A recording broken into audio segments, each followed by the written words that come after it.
I'm Kimberly Edwards from cookingwithkimberly.com, and today I have harvested a whole lot of Swiss chard. We are having our harvest now. I have to get everything out of that garden before it gets super cold. It's starting to get cold now, and so I'm taking advantage of all the things we grew. So this is my second or third clipping of my Swiss chard this summer, and I have a whole bunch of green. I have some rainbow ones, and I even have a couple beet leaves thrown in here too, because I just happened to, we have those right where those are as well, and you can eat beet leaves as well. So I'm gonna blanch this. I can't possibly eat this all at one time, and I wanna be prepared for fall and winter. So I'm gonna blanch this stuff.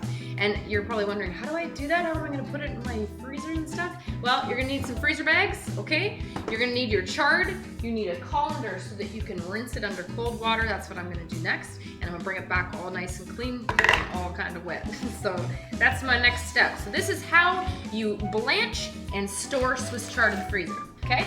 So on my stovetop, I have a largest soup pot I have, and I have that with water in it, a teaspoon of salt, and I've brought it up to a boil. So I'm just waiting in a holding pattern until I get these prepared.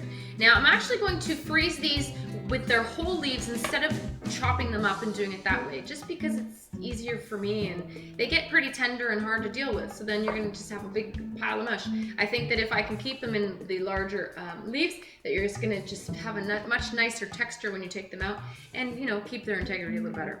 So I'm gonna slice the stalks off right up to the leaf, and I'm not gonna throw these stalks out either. I'm gonna cut the tips off, I don't need those, but I'm gonna keep these stalks because you can do a beautiful faux pasta recipe with these gorgeous chard ribbons and nice sauce and stuff. Gorgeous. Or you can use these in soups and stocks for flavor, and that's what I do. So these are just going to go into a resealable bag by themselves, and those are going to be used for other things as well. So reserve those to the side, keep your leaves in another spot, and I'm going to have to rinse and repeat this a million times. So you'll see me when these are all cut down and ready to go. In the meantime, get that water boiling on the stove in your biggest pot, and we're nearly ready. It's unnecessary to blanch the stems of your chard to use for other dishes. Just, you don't need to. But when it comes to the leaves, you definitely have to. The flavor of Swiss chard is very similar to that of spinach. It also cooks really quickly like spinach does, as compared to other greens like collards or mustard greens, etc. So these guys are fast. You can also substitute Swiss chard in recipes that call for spinach that you just can't find it, or you'd rather use chard. So that's it. I'm almost done. My water is boiling, ready to go. Be right back. Okay, so I have a giant colander full of my Swiss chard. I have a nice amount of these stems as well, and my water is at full boil. Perfect. So I'm gonna throw it all in at one time, stir it around, I'm gonna bring it back up to the boil, and that's when you start your timing from that 3 minutes, starting from the time it comes back to the boil. It's going to reduce the boiling temperature, the water temperature here, because it's cooler than the boiling water, right? So it has to take a second to come back up. So sit tight, push it all in, just so I can expedite the process. And I'm going to keep this colander here because I'm going to need it. You probably have just enough time to get all of these guys away. The bags we get our milk in Canada are perfect, washed out and used for freezer bags. They're nice and thick plastic, and they work for long things like this, especially if you're not going to keep them in the freezer very long. You're going to use them relatively quickly. So into these they go, cut them according to length, and you're on your way. Okay, my water just came back up to a boil. I turned it down slightly because I don't want it like crazy boiling, because it could break up your pieces of chard. They're very tender. So I brought it down to the simmer. I'm gonna let that go for 3 minutes on the timer. Make sure you have a nice water bath ready for when they come out. Just in time, and 2 bags ready. Now, these look pretty too. These are ready to go in the freezer. Timer off. And I'm going to show you guys how I'm going to do this. There's my ice bath right here. I'm going to move my pot over here. Now I'm going to use my slotted spoon, and I want to put this into this ice bath right here right away. Okay? Because I want to stop that cooking process. Now,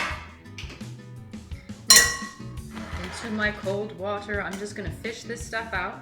You should see the color of the water. You can tell there's just lots of nutrients in there. Don't get rid of that water. You want to keep that. You can use that for stock, which is exactly what I'm going to do. I've been blanching vegetables all day, and I have a wide variety of vegetable liqueurs at this point. I could say vegetable stocks, but I'm going to put them all together and I'm going to reduce it down for a nice, rich, flavorful vegetable broth. Don't get rid of all your good stuff.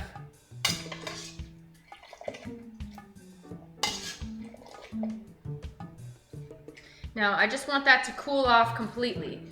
You don't want that to be hot at all. Now, I might even need to put some more ice in there.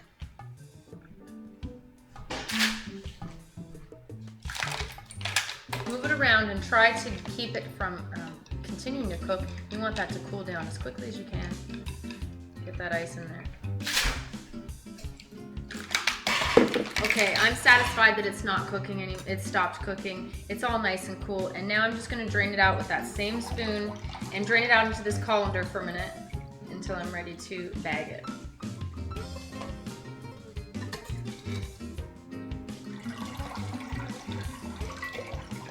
You want to try and get as much of the water out as possible before you bag it too, because you don't want to just have a big icy mess.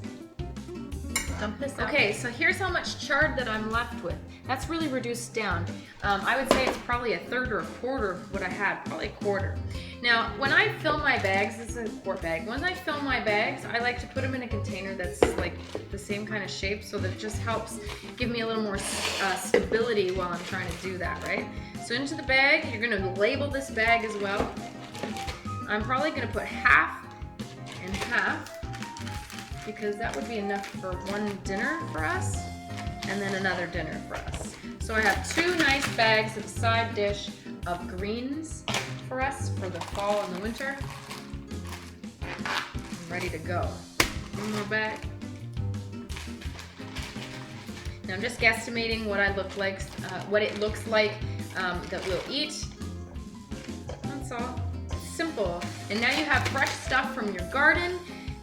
Ready for the fall and winter when everything looks disgusting at your grocery store, right? All your produce looks gross. Now you have nice stuff in your spot. So now I have 2 bags of that. So hey, you can do it too. That's how you blanch, and you're gonna store Swiss chard in your freezer. And that's it, that's all. I hope you check me out on Twitter. Follow me at Cooking with Kim, E with a capital E. I hope you like the fan page. It's facebook.com/cookingwithkimberly. My shows are on ifood.tv/cookingwithkimberly and youtube.com/cookingwithkimberly. And my site is cookingwithkimberly.com. That's it, that's all. Be a champion in your kitchen and eat deliciously. Bye.